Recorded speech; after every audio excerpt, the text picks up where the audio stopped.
지금 이 문제 제가 볼 때는 미국을 망하게 하고 있는 양국병이라고 생각을 해요. 최근에 한 연 10만 명 이상이 죽어가고 제가 볼 때는 거의 통제 불능 상태인 것 같아요. 여러 가지 이유가 있겠지만 세 가지 정도로 요약을 할 수 있을 까요. 첫 번째는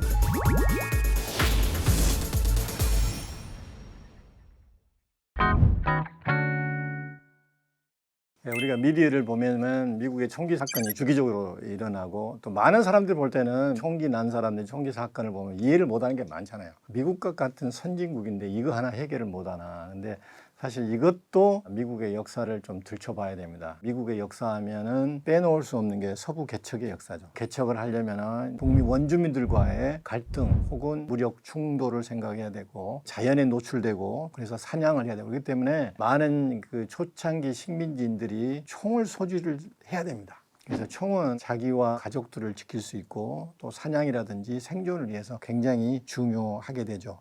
그러다가 1773년 12월에 유명한 보스턴 차 사건이 터집니다. 물론 이것 때문에 미국이 독립전쟁을 펴지는 않았지만은 여러 가지 영국과의 관계가 악화되다가 이 보스턴 차 사건을 통해서 결국은 독립전쟁을 사실상 시작하게 되죠. 그런데 그 과정에 1775년 4월 렉싱턴 컨코드 전투가 벌어져요. 그래서 훈련되지 않는 미국 식민지인들과 영국 정규군 간의 전투가 벌어집니다. 그래서 이게 사실상 독립전쟁으로 가는 최초의 총성이라고 할 수가 있습니다. 그런데 미국 식민지인들이 훈련도 되지 않고 제대로 된 군대도 없었는데 어떻게 대영 제국에 잘 규율된 영국 군대를 이길 수 있었을까? 제가 볼 때는 이미 많은 미국의 서부 프론티어 이들이 총기를 가지고 있었잖아요. 총을 다룰 수가 있었습니다. 그래서 이 총기를 가지고 있었다는 것들이 빨리 민병대를 꾸리고 독립전쟁을 해서 뭐 운이 좋은 부분도 있겠지만은 이미 총을 다룰 수 있다는 또 총기를 소지한다는 이런 것 때문에 미국이 전쟁에서 승리를 하게 됩니다. 그래서 미국 역사 속에서 총기는 굉장히 중요한 부분을 차지하게 되고 또 법적으로도 전쟁 이후에 또 미 합중국이 꾸려지면서 수정헌법 제2조에 시민이 총기를 소유할 수 있는 자유, 권리를 부여하게 됩니다. 이게 굉장히 중요한 부분입니다. 미국 사람들에게 수정헌법 1조부터 10조는 굉장히 중요한 특히 1조, 2조가 중요합니다. 1조가 유명한 표현의 자유죠. 그래서 언론의 자유, 종교의 자유 이게 미국 사람들이 생명처럼 중요하게 생각하는 수정헌법 제1조입니다. 바로 뒤에 나온 수정헌법 제2조가 총기를 소유할 수 있는 권리입니다. 그래서 미국 역사 시작부터 총기 소유는 그들이 자신과 가족 그리고 미국의 독립전쟁에서 보여줬던 자유를 지키기 위해서는 필연적으로 총기를 소지할 수 있어야 된다는 그 신념이 강한 것이에요. 아무래도 남북전쟁 이후로 총기가 좀 더 대중적으로 확장이 되게 됩니다. 남북전쟁을 겪으면서 총기를 소지하는 사람들이 굉장히 많이 늘어났고 또 미국이 또 폭발적으로 서부 팽창이 시작되잖아요. 그래서 총기 소지하는 사람들이 늘어나고 총기가 하나의 미국 사람들의 그 문화가 돼버린 것입니다. 그래서 신식 총기가 많이 나오게 되죠. 예컨대 전설적인 윈체스터 라이플, 이 소총이 등장합니다. 이게 이제 그 레버식으로 일일이 총알을 장전하지 않고 거의 반자동으로 쏠 수 있는 일종의 장총, 소총이 나오죠. 서부를 정복했던 이 소총이다 할 정도로 굉장히 인기가 좋은 라이플이고 그리고 또 우리가 서부 영화에서 많이 보잖아요. 권총, 콜트 리볼버가 나옵니다. 악당을 물리치는 우리 보안관들의 총, 우리 가족을 지키는 카우보이들의 총. 그래서 미국 사람들에게 이 총기라는 게 이 방어용도 되지만은 하나의 그 좀 남자들의 로망이라 그럴까요? 그래서 하나의 취미로도 총기 문화가 이제 확산이 됩니다. 요즘에 이제 좀 돈 있고 그런 사람들은 고급 승용차 이런 것을 자기의 뭘 보이기 위해서 하는데 그 당시는 어떤 총을 가졌나. 그래서 예컨대 어린아이가 친구에게 야, 우리 아버지 최근에 1873년 윈체스터 라이플 샀어. 집에 와서 구경 한번 해볼래? 뭐 이런 거 있잖아요. 콜트 리볼버 권총이 우리 집에 있어. 이런 것들이 그 사람의 존재감을 드러내는 그런 것이었죠. 그래서 남북전쟁 이후에 조금 더 정밀하게 되고 고급화되고 이게 파괴되게 높은 총이 급속도로 확산되는 계기가 됩니다. 미국 사람들에게 역사적으로 가장 충격적이었던 건 1929년 2월 14일 그날이 발렌타인데이입니다. 그래서 역사적으로는 성 발렌타인 학살이라고 그래요. 그래서 시카고 베이스로 있는 알 카포네, 잘 아시잖아요. 알 카포네라는 마피아 조직원들이 다른 아일랜드 경쟁 조직원들을 유인해서 무참히 죽입니다. 이게 7명을 죽여요. 그래서 대서특필이 됩니다. 그 이전까지는 이 총기 난사가 군데군데 있었지만은 갈수록 파괴력이 높은 총기가 나오는데 이런 불상사가 일어날 수 있겠구나 해서 경각심을 주었던 첫 번째 사건이 1929년 2월 14일 성 발렌타인 대학살 사건. 그래서 1934년에 최초의 연방 총기법이 나옵니다. 그 전까지는 연방 차원에서 총기 규제하는 법이 없었죠. 그러나 이 사건으로 해서 1934년에 최초의 연방 총기법이 나옵니다. 그래서 자동 소총이라든지 파괴력이 높은 소총은 등록을 해야 되고 또 그런 총들은 세금을 내야 되게 됩니다. 세금 이꼴은 뭐예요? 정부의 간섭이잖아요.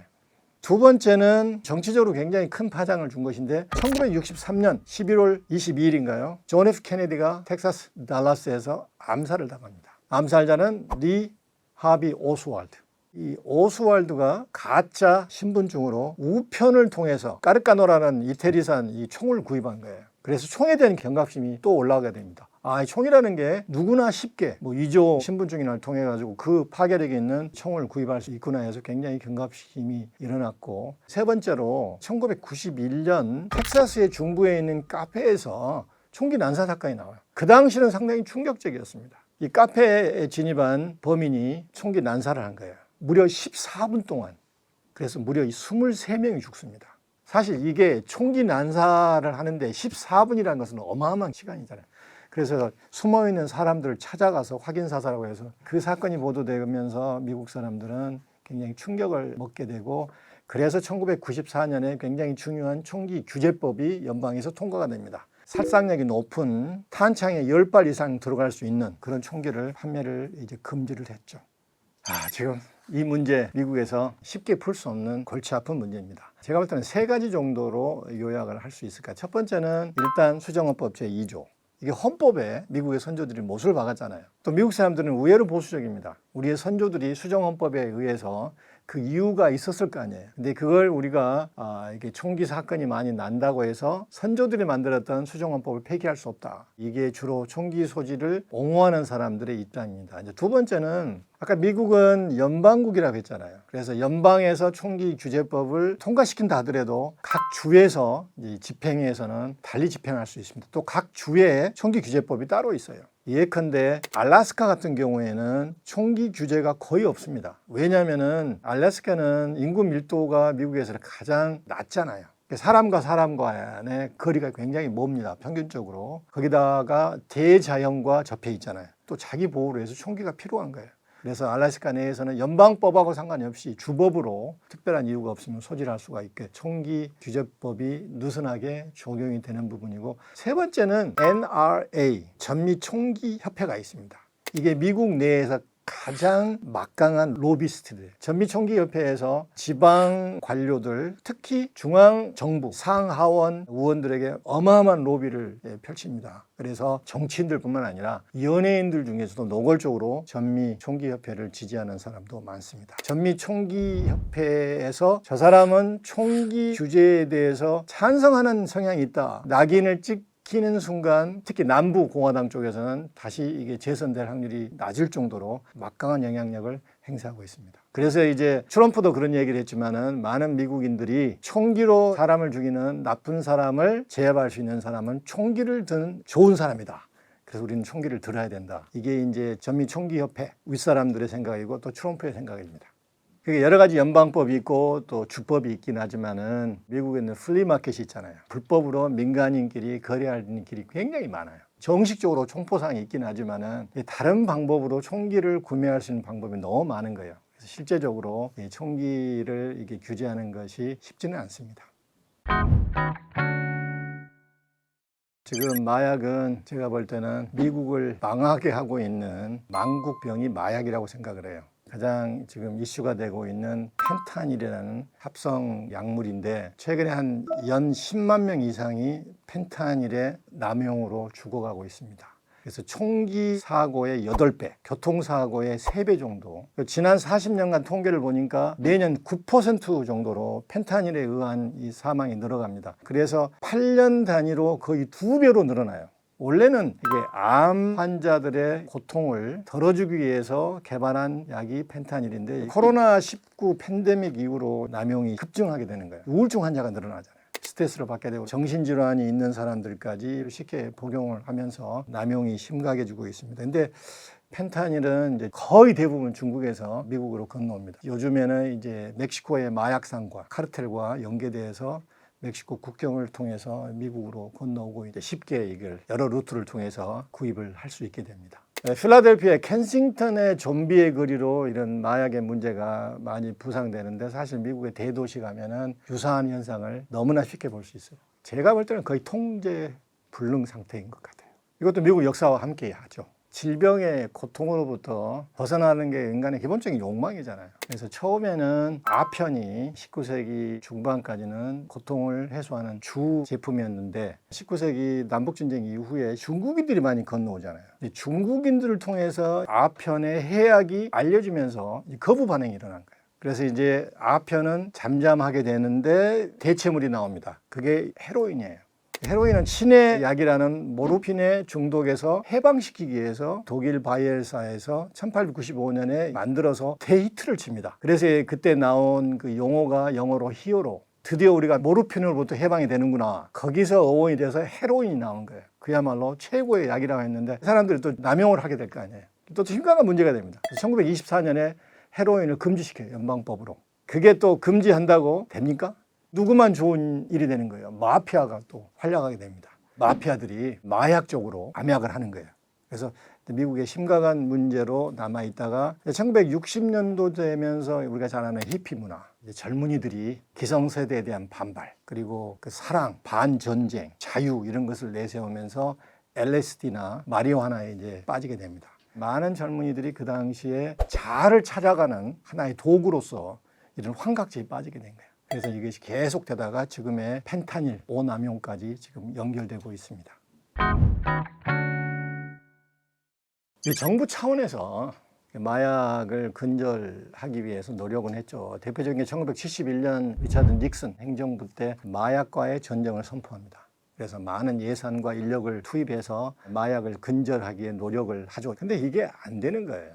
여러 가지 이제 이유가 있겠지만은 이게 마약이라는 부분은 여러 가지 사회적인 문제와 연결돼 있잖아요. 근데 마약 사범을 찾아내고 처벌하는 데만 신경을 썼던 것 같아요. 예컨대 마약 사범이 검거돼서 이제 교도소에 가잖아요. 그러면 출소해서 사회적으로 지탄을 받고 또 고립되고 그러기 때문에 계속 또 재범이 높아갑니다. 그래서 연방 차원에서 그렇게 신경을 썼지만은 주로 처벌에만 집중하다 보니까 마약과 관련된 여러 사회 재반 문제를 등한시한 것 같아요. 그래서 결국은 이게 마약 문제가 근본적으로 해결이 안 되고 1981년에 레이간의 집권이 시작되는데 레이간도 이 문제를 심각하게 생각합니다. 그래서 제2의 마약과의 전쟁을 시작을 하죠.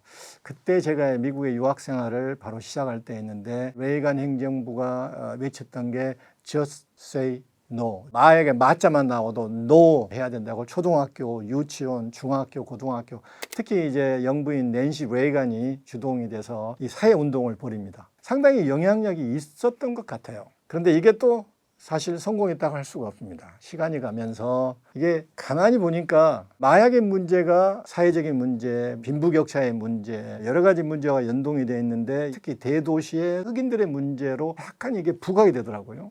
흑인들이 결국은 처벌을 받게 되지만 또다시 출소해서 마약에 빠지게 되고 또 사람들의 그 눈총 때문에 그 사각지대에 몰리게 되고 또 고립되고 또 마약에 손을 대고 이렇게 계속 반복이 되면서 결국을 해결하지 못하고 지금의 상황까지 오게 된 것입니다. 사실 마약 문제는 꼭 특정한 소수 민족의 문제만은 아닙니다. 최근에 주로 청소년 중심으로 통계를 보니까 백인들과 라틴계 애가 마약 남용에 빠지는 확률이 흑인들과 아시아계보다 훨씬 많습니다. 사실 이게 정치권에서나 미국에서 이 문제에 대해서 고민하고 해결책을 찾아야 되는데 제가 볼 때는 이런 문제가 덮어지고 있는 것 같아요. 그 이유가 여러 가지 이유가 있겠지만은 아직도 마약의 문제는 특정한 소수 민족의 또 대도시의 문제 이렇게 치부를 하는 것 같아요.